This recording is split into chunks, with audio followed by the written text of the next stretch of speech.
wabarakatuh. Ngenalkeun nama abdi Alsela Aulia Rahman. Kuring bakal antosan antisipasi virus corona. Kumaha nyukuh ciasa berita nu langkung seueur ngeunaan sumberna COVID-19 nyebabkeun masyarakat langkung mudah sareng kesieuna. Padahal henteu kedah panik, teuing tapi henteu ngemutan. Utamina seueur usaha pencegahan anu tiasa urang laksanakeun. Salah sahiji di antarana ngalaksanakeun cara hirup sehat. Kukituna sistem kekebalan urang janten langkung kuat sareng rasa ngaminimalkeun reaksi kana virus. Aya sabaraha cara pikeun nerapkeun kahirupan anu sehat nyaeta ngajaga kebersihan pribadi. Sumberna virus corona tiasa diantisipasi ku ngumbah leungeun, unggal waktos, nyabak barang-barang kotor, kebiasaan rajin ngumbah leungeun tiasa ngabantosan. Kasus sarang virus anu aya dina leungeun.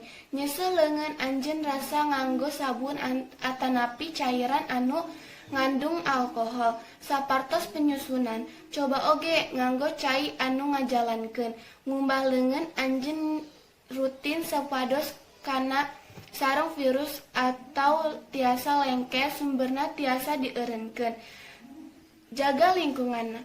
COVID-19 tiasa nyebarkan permukaan barang-barang di sababareng urang.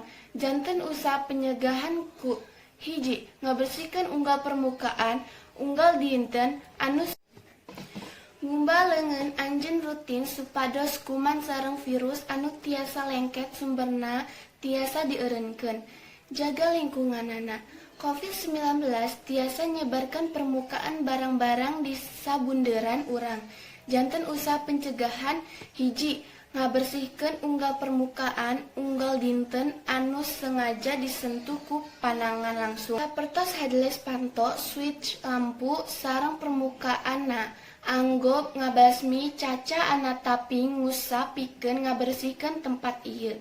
2. Nganggo sarung buang.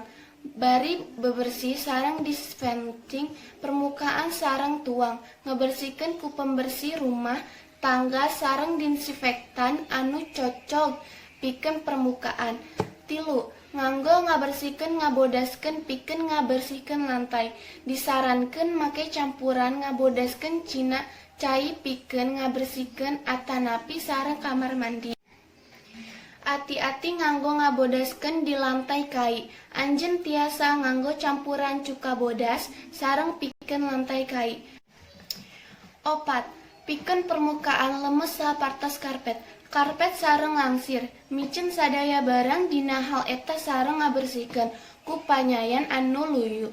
Anjeun tiasa nganggo semprot disinfektan, semprot dina ngakabe permukaan sareng garing santeuna calik atanapi lempang di dinya. Nyehatkeun tubuh nyaeta aya 2. Hiji diet, 2 yoga. Diet nyaeta aya konsumsi sayuran sareng buah, konsumsi rutin vitamin C, eusian cairan awak, cairan sisa cukup, hindarkeun stres. Lamun yoga, hiji aya jogging, 2 senam aerobik, atanapi zumba, 3 ngangkut atanapi ngaluncat tali, 4 cardio, 5 tari.